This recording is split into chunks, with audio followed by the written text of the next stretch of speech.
Continua la guerra de xifres entre equip de govern i oposició a l'Ajuntament de Benicarló respecte als alumnes que cursen infantil i primària als centres educatius de la localitat. En aquest sentit, el portaveu del bloc, José Luis Guzmán, ha assegurat que la ràtio d'alumnes en primària se supera en més de 100. Així les coses, segons el portaveu nacionalista, en algunes classes les xifres que marca la normativa són superades en més de 10 alumnes. Jo tinc aquí l'estadillo, Vull dir, hi ha classes que se'n passen, o hi ha cursos que se'n passen 11 alumnes. O sigui, que lo de 1 o 2, en el Marquès hi ha un quart que se passa 11 alumnes i sisè es passa en 7 alumnes. I al Ródenas, segon es passa en 8 alumnes i quart en 5 alumnes i sisè en 4 alumnes. El que millor està el català. El català pràcticament n'hi ha 2 o 3 cursets que se'n passen en un, però està prou bé.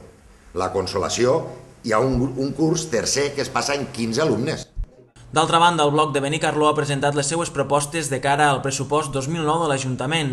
L'augment d'un 50% en les subvencions per a les entitats esportives i un 75% per a les culturals i socials, la creació de 10 noves places de policia, consignar partida per a les quotes d'urbanització de la partida Pobet i per a l'inici de Corts Valencianes o dotar d'un espai per al casal de la joventut són algunes de les moltes propostes que han fet arribar l'equip de govern.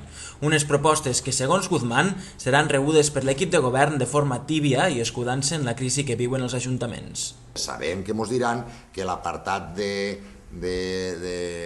licio, de la construcció, ha baixat molt, malgrat que ells van posar 2 milions d'euros, ja ho sabien, però van continuar en els 2 milions d'euros d'ingrés, cosa que no es faran, desgraciadament.